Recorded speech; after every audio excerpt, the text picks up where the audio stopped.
जीवन में हमें अक्सर अपनी गलतियों और बीते हुए कार्यों का पछतावा होता है। हम खुद को सोचते हैं कि क्या होता अगर हमने वह कार्य नहीं किया होता या उस गलती को सुधार दिया होता। लेकिन क्या आपने कभी यह सोचा है कि बीता हुआ कल वापस लौटकर नहीं आता है? यहाँ हम एक छोटी लेकिन गहराई से सोचने वाली महात्मा बुद्ध की इस कहानी के माध्यम से देखेंगे कि हमें अपनी भूलों को भूलकर आगे बढ़ना चाहिए। महात्मा बुद्ध एक गांव में प्रवचन सुना रहे थे। उन्होंने पास हुए लोगों के समीप अपनी मधुर वाणी से सभी को संबोधित करते हुए बताया, किसी मनुष्य को धरती माँ की तरह सहनशील तथा क्षमाशील होना चाहिए। क्रोध मानव का ऐसा शत्रु है जो दूसरों को तो हानि पहुँचाएगा, साथ में खुद भी उससे नहीं बच पाएगा। इसलिए क्रोध, ईर्ष्या मानव की सबसे बड़े शत्रु है। सभा में सभी लोग शांति से उनकी बात को ध्यान पूर्वक सुन रहे थे। तभी वहां उस सभा में एक अति क्रोधी व्यक्ति भी उपस्थित था। वह पहले तो उनकी बात सुनता रहा, फिर वह अचानक महात्मा जी से क्रोधित होकर बोला। बोलते समय उसका आंखें खून के समान लाल हो रही थी।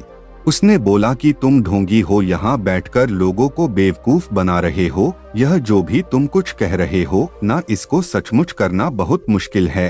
समझे, तुम्हारी इन बातों का कोई मतलब नहीं है। यह सब बातें कोई मायने नहीं रखती असल जिंदगी में। कहानी सुनाना बंद करो धूर्त महात्मा, और जहाँ से आए हो वही चले जाओ।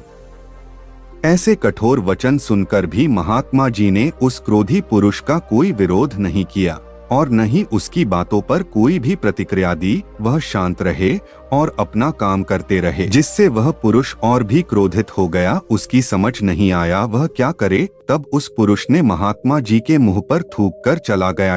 अगले दिन जब उस व्यक्ति का क्रोध शांत हुआ और उसे अपनी गलती का पछतावा हुआ, तब वह आत्मग्लानि में जलने लगा। और फिर उसने सोचा कि उस महात्मा से मुझे माफी मांगनी चाहिए। वह महात्मा जी की खोज में उसी स्थान पर गया जहां महात्मा जी कल प्रवचन दे रहे थे। लेकिन महात्मा जी वहां कहाँ मिलने वाले थे। वह तो अपने शिष्यों के साथ अन्य किसी गांव की यात्रा पर निकल पड़े। वह पुरुष सब लोगों से महात्मा जी के बारे में पूछता उस स्थान पर पहुंच गया जहां की महात्मा जी प्रवचन कर रहे थे।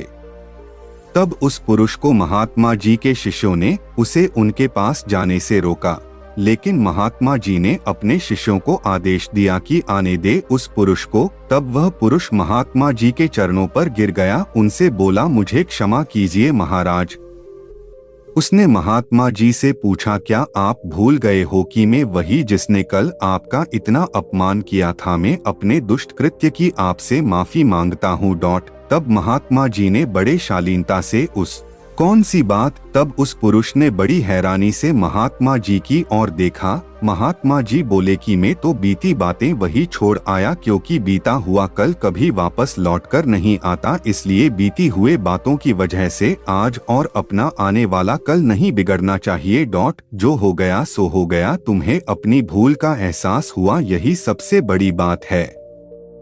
तुम अपनी गलती को मान लिए, सो तुम अब निर्मल हो गए हो। इसलिए कोई भी ग्लानि अपने मन में नहीं रखो। अपने आने वाले कल के बारे में विचार करो और उसे सुधारने का प्रयास करो। महात्मा जी की बात सुनकर उस पुरुष के मन का भार हल्का हो गया और उसने महात्मा जी के चरणों को पकड़कर कहा, आज से मैं अपने क्रोध का त्याग करता हूँ और धैर्यवान और क्षमाशील होने का प्राण आज से लेता हूँ। तो दोस्तों, हमें इस कहानी से यह प्रेरणा मिलती है कि यदि अपने बीते हुए कल की गलती को लेकर हमें वर्तमान में उसका पछतावा न कर, उस गलती को हमें अपने भविष्य में कभी नहीं करना चाहिए। क्योंकि दोस्तों, बीता हुआ कल कभी लौटकर वापस नहीं आता। तो अगर आपको महात्मा गौतम बुद्ध की इस कहानी से कुछ सीखने को मिला हो तो अपने दोस्तों के साथ इसे जरूर शेयर करें और हमारे चैनल को सब्सक्राइब कर लो ताकि ऐसी मोटिवेशनल स्टोरी मिल सके।